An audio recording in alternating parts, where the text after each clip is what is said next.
ഇന്നേക്ക് 13-ാം ദിവസം എൻ്റെ മാരേജ് ആണ്. സോ ഗൈസ് ലെറ്റ് സീ ഞാൻ എൻ്റെ മാരേജിന് വേണ്ടി എന്തൊക്കെയാണ് ചെയ്യുന്നതെന്ന്. Myself Gayathri and you are watching Gayu here.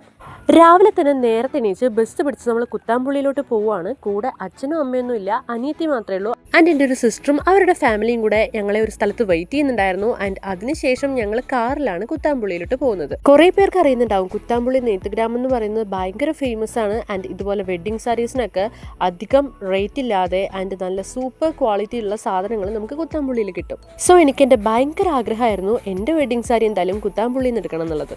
ഞങ്ങൾ പോയിട്ടുണ്ടായിരുന്നത് കുത്താമ്പുള്ളി സുഭാഷ് ടെക്സ്റ്റൈൽസിലോട്ടായിരുന്നു. ആൻഡ് ഇവരുടെ ഒരുപാട് വീഡിയോസും ഫോട്ടോസും കണ്ട് ഇഷ്ടപ്പെട്ട് തന്നെ കേട്ടോ ഞങ്ങൾ അങ്ങോട്ട് ചെന്നത്. അവിടെ ചെന്ന് എൻ്റെ ഫിയാൻസയുടെ വീട്ടുകാരും ഫിയാൻസൊക്കെ വരാൻ വേണ്ടി കുറച്ച് നേരം വെയിറ്റ് ചെയ്തു. ആൻഡ് അവർ വന്നതിന് ശേഷം നമ്മൾ നേരെ നമ്മുടെ വെഡ്ഡിങ് സാരി സെക്ഷനിലോട്ട് പോയി. അവരുടെ വീഡിയോസിലൊക്കെ കണ്ടതുപോലെ തന്നെയായിരുന്നു. കാരണം വളരെ നല്ല ക്വാളിറ്റിയിലുള്ള എന്നാൽ നല്ല അഫോർഡബിൾ ആയിട്ടുള്ള ഒരുപാട് സാരീസ് നമുക്ക് അവിടെ കാണാൻ പറ്റി. നമുക്ക് എല്ലാവർക്കും ഒരുപാട് സാറ്റിസ്ഫൈഡ് ആയിട്ടാട്ടോ അവിടെ നിന്ന് ഇറങ്ങിയത്. ഓരോ സാരീസ് ആയിട്ട് വെച്ച് നോക്കി നമ്മുടെ കളറിന് ഏതാ സ്യൂട്ട് ആവുമെന്നൊക്കെ. ആക്ച്വലി ഞാൻ കുറച്ച് പേസ്റ്റൽ കളേഴ്സ് ഒക്കെ നോക്കിയതെങ്കിലും എൻ്റെ സ്കിൻ ടോണിന് പേസ്റ്റൽ കളേഴ്സ് വളരെ ബോറാണെന്നുള്ളത് ഇതുപോലെ ഓരോന്ന് ഉടുത്തു നോക്കിയപ്പോഴാണ് എനിക്ക് മനസ്സിലായത്. ഞാനിതേ ഇവിടെ കുറച്ച് സാരീസ് ഡ്രേപ്പ് ചെയ്ത് കാണിക്കുന്നുണ്ട്. ഇതിനകത്ത് ഏതാണ് നിങ്ങൾക്ക് ഇഷ്ടമായതെന്നും അതുപോലെ ഞാൻ ഏതായിരിക്കും എടുത്തിട്ടുണ്ടാവാൻ ചാൻസ് എന്നുള്ളതും ഒന്ന് കമൻറ്റ് ചെയ്തേക്കണേ.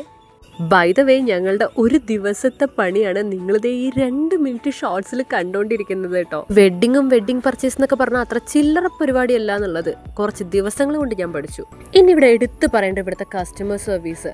നമ്മുടെ കൂടെ എത്ര നേരം എന്ന് പറയുന്നത് എനിക്കറിയാതെ അവരുടെ പണിയാണ്. ബട്ട് നമ്മളോട് വളരെ സൗമ്യമായിട്ട് വളരെ കൂടെ നിന്ന് ഭയങ്കര കാമായിട്ടായിരുന്നു കേട്ടോ അവരെല്ലാവരും നിന്നിട്ടുണ്ടായിരുന്നത്. അങ്ങനെ പിന്നെ നമ്മുടെ പർച്ചേസും കാര്യങ്ങളൊക്കെ കഴിഞ്ഞ് നമ്മൾ നേരെ തിരിക്കുകയാണ് കേട്ടോ. ആക്ച്വലി ഞാൻ വന്നത് എൻ്റെ കസിൻ്റെ ഫാമിലിയുടെ കൂടെ ആണെങ്കിലും തിരിച്ചു പോകുന്നത് എൻ്റെ ഫിയാൻസിയുടെ ഫാമിലിയുടെ കൂടെയാണ് കേട്ടോ. അങ്ങനെ എന്നെ അനിയത്തിയെയും പാലക്കാട് ടൗണിലോട്ട് ബസ് കിട്ടുന്ന റൂട്ടിലോട്ട് അവർ ഇറക്കി വിട്ടു. ആൻഡ് അവർ അവരുടെ വഴിക്ക് പോവുകയും ചെയ്തു.